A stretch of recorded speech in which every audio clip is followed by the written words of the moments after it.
jëfal nañu leen bu baax ci ànd bi ak topp bi nga xamante ne rek ne ñu koy topp ci site internet bi di RTV Dakar li gën a fës ci bopp xabar yi nag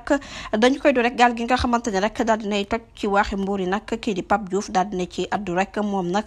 daal dinay def rek réaction ci dem bi nga xamante ne rek moom la suñu ndaw yi nag di jëlee gaal gi di wutali diwaan bu bitim réew ginnaaw gaal gi nga xamante ne rek tojoon na foofa ca diwaan bu Mbuur ci xale yi nga xamante ne rek dañ doon wutali Barça wala Barsaq mu nekk problème boo xamante ne rek Sénégalais yi ñu ngay wéy rek di ko dund moom artiste bi nag daal dina yëkkati ay kàddoom ne na daal ginnaaw bu mu jébbalee njaal njaboot gi faatule ba noppi nag kii di Pape Diouf dafa daal di xam ne rek lu tax ndaw yi ba léegi rek yeewooguñu ci danger bi nga xamante ne rek moom la immigration clandestine daal di am moom nag daal dinay insisté waat ginnaaw rek bi mu ne nag faw ñu xool rek li waral nag ñii di ndaw yi di jëlegee ko ci biit réew mi di jël gaal yi di wutali rek diwaandu bitim réew ba di ci ñàkk seen bakkan ba tey rek ci gaal gi nga xamante ne moom moo daal di xar foofu ca diwaan bu Mbuur nag ab policier moom moo daal di yem rek ci néewu papam ginnaaw bu mu doon dem nag doon jéem a xool rek néew yi nga xamante ne teg nañ leen ca boobule plage bu Mbuur boobule policier nag dafa daal di am mbetteel dëgg rek ginnaaw bu mu yemee rek ci néewu papam nga xamante ne rek ma nga fekk baax ca diwaan bu Mali ay atam tollu ci juróom fukki at ak ñeent daal dina koy gis nag ci néew yi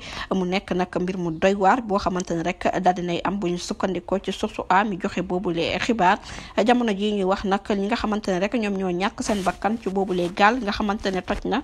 ca diwaan bu Mbuur niki dimanche bi ñu génn nag néew ya ña ngay wéy di yokk niki démb rek jot nañoo repêché lu toll ci ñetti doomu aadama yoo xamante ne dañoo ñàkk seen bakkan mu fekk si lim bi nga xamante ne rek amoon nañ ko mu nekk nag ñeent fukki nit yoo xamante ne rek daal nañ ci ñàkk seen bakkan ba tey rek gaal gi nga xamante ne moom moo daal di toj foofu ca diwaan bu Mbuur kii di Idrissa Seck nag daal dinay yëkkati ay kàddoom rek jagleel ko nag kii di Ousmane Sonko ak président de la République ci gaal gi nga xamante ne rek moom moo daal di xaar foofu ca diwaan bu Mbuur Idrissa Seck moom jiital parti réew mi nag